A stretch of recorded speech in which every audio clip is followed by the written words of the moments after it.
South ఇండియాలోని అతి తక్కువ ధరలకి రత్నాలను అందించే ఏకైక సంస్థ 6JVR. నమస్తే, నేను Keshav. Welcome to Suman TV. Andhra Pradesh ఉప ముఖ్యమంత్రి పవన్ కళ్యాణ్ సనాతన ధర్మ ప్రచార యాత్ర కేరళలో చురుగ్గా సాగుతుంది. మొదటి రోజు జరిగిన విశేషాలు ఏంటి, ఈ రోజు ఆయన ఏ ఆలయాలని సందర్శించబోతున్నారు, ఒకసారి విశ్లేషించే ప్రయత్నం చేద్దాం. మనతో పాటు అనలిస్ట్ చంద్ర శ్రీనివాస్ గారు. నమస్కారం. నమస్కారం అండి. పవన్ కళ్యాణ్ గారు దక్షిణ భారతదేశంలో కీలకమైనటువంటి కేరళ, తమిళనాడు రాష్ట్రాల్లో పర్యటన, అన్నీ కూడా చారిత్రక ప్రాధాన్యం ఉన్నటువంటి ఆలయాలు. ఎలా జరిగింది మొదటి రోజు యాత్ర? అక్కడ రిసెప్షన్ ఎలా ఉంది? అసలు ప్రజలు రిసీవ్ చేసుకున్నటువంటి విధానం కానీ రెండు కూడా బీజేపీ ఏతర పక్షాల అధికారంలో ఉన్నటువంటి రాష్ట్రం, కమ్యూనిస్ట్ పార్టీ పైగా కేరళలో. అవునండి. సో ఎలా ఉంది? ఒక రకంగా అంటే బీజేపీ ఒక అస్త్రంగా పవన్ కళ్యాణ్ గారిని ప్రయోగించినట్టే. ఎన్డీఏలో కీలకమైన భాగస్వామి. మీరన్నట్టు 100 కోట్ల మంది హిందువుల ప్రతినిధిగా ఆయన ఎమర్జ్ అయ్యాడు. తిరుమల లడ్డు మీకు తెలిసిన అంశమే. దాంట్లో ఒక 5 అరెస్ట్ అయిన అంశం, డైరీ నిర్వాహకులు మనకు తెలిసిన అంశం. అది ప్రపంచాన్ని తెలియజేసి 11 రోజులు పాశ్చాత్య దీక్ష చేసి కాలినడకన తిరుమల వెళ్ళారు. ఆ తర్వాత ఒక్కసారిగా మాకు ఒక రక్షకుడు వచ్చాడనే భావన హిందూ సమాజంలో కలిగింది. ఆ తర్వాత కట్ చేస్తే ఇప్పుడు మళ్ళా సైలెంట్గా ఉన్నది అనుకున్నారు. వైరల్ ఫీవర్ వచ్చినాయి అనుకున్నారు.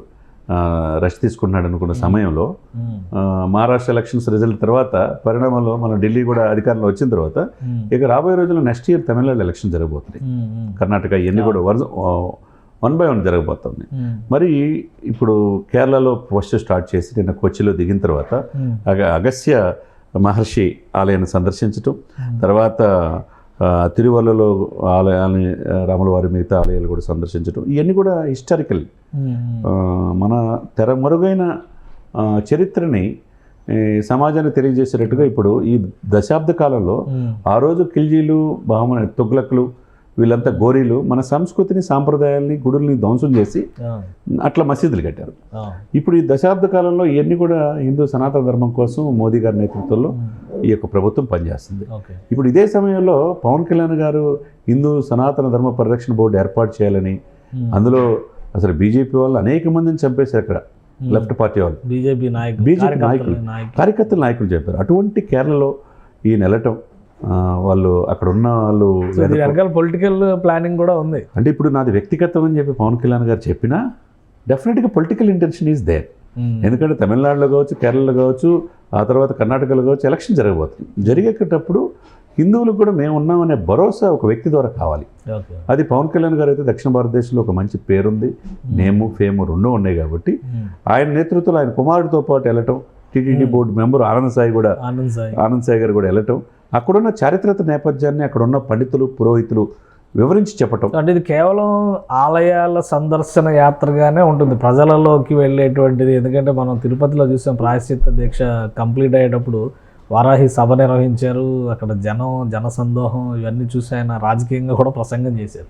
ఇక్కడ ఏమి ప్రసంగాలు ఉండవా? కేవలం ఇక్కడ ఆలయాలకి సంబంధించిన ఆధ్యాత్మిక యాత్రగానే దీన్ని ఆలయాలకు సంబంధించిన చూడాలండి. నిన్న జరిగిన అది 3 గుడులు అన్ని కూడా చక్కగా తీసుకున్నాడు. ఈరోజు అనంత పద్మనాభ స్వామి టెంపుల్, చారిత్రాత్మక సంపద. పద్మనాభ స్వామి టెంపుల్ అంటే మోస్ట్ కాంట్రవర్షియల్.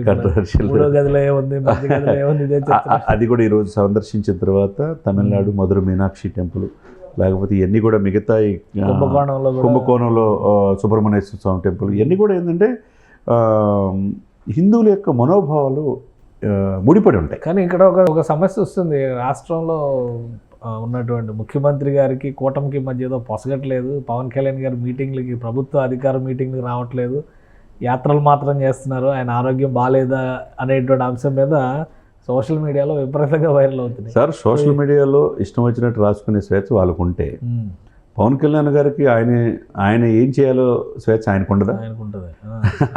అంతే కదా సార్, ఎవరి స్వేచ్ఛ వాళ్ళది. ఆయన అండర్స్టాండింగ్తోనే వెళ్తున్నారు. చాలా సిస్టమేటిక్ అండర్స్టాండింగ్తో నేను నా సంస్కృతిని కాపాడుకోవడానికి నేను వెళ్ళాలి అని చెప్పి తప్పేం కాదు కదా. కేరళలో ఈ దేశంలో ప్రతి పౌరుడికి, మీకైనా నాకైనా, పవన్ కళ్యాణ్ గారికి హక్కు ఉంది. యాజ్ ఎ డిప్యూటీ సీఎం కదా, ఈ కూటమిలో ఉన్నాడు కదా, ఎందుకు వెళ్ళాలనేది లేదు, ఎవరు ప్రశ్నించకూడదు. అంటే అధికారిక కార్యకలాపాలకు రాకుండా వ్యక్తిగత పర్యటనలకు వెళ్తున్నారు అనే దాని మీద కదా ఇప్పుడు జరుగుతుంది. 6 మాసాలు అహోరాత్రులు నిద్ర లేకుండా ఆరోగ్యాన్ని పనంగా పెట్టి, అంతకుముందు 1 year ప్రజల్లో క్షేత్రంలోకి వెళ్ళి తన ఆరోగ్యాన్ని పాడు చేసుకున్నాడు సార్ ఆంధ్రప్రదేశ్ ప్రజల కోసం. తనకంటూ ఉండదా వరాహయాత్ర చేసి కొంత ప్రశాంతత కోసం ప్రశాంతత కోసం వెళ్ళాలని ఉండదా? ఆయన కూడా నిన్న మీడియాలో నేషనల్ మీడియాలో మాట్లాడుతూ ఇది పూర్తి నా వ్యక్తిగత పర్యటన అని చెప్పేసి ఆయన చెప్పాడు. ఆయనతో పాటు ఆయన కుమారుడు వెళ్ళాడు. ఆయన కూడా నెక్స్ట్ జనరేషన్ మన తెరమెరుగైన చరిత్రను తెలుసుకోవాలనే కదా, వాళ్ళకి అలవాటు చేయాలి కదండి. తన బిడ్డలకు కూడా తన TTD board member Anand Sai గారు కూడా వెళ్ళారు. అంతేనా మరి మోడీ గారు ఎజెండా ఇచ్చారు, మోడీ గారు ఎజెండా ప్రకారం కళ్యాణ్ గారు వెళ్తున్నారు అని చెప్పి ఒక చర్చ ఉంది. ఇప్పుడు ఉండొచ్చు, ఎవరు భావాలయ్యి ఎవరు ఆలోచనలు వాళ్ళు ఉన్నాయి.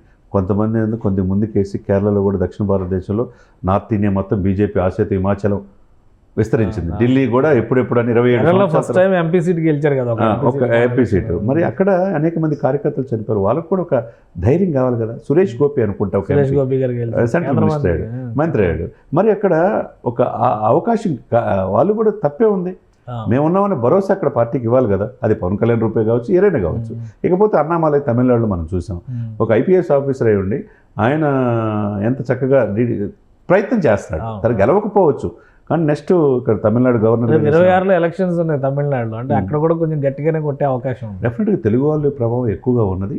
అనేక మంది వెళ్ళి మైగ్రేట్ అయ్యి అక్కడే ఉండిపోయి ఆ జీవనంలో భాగమైపోయారు.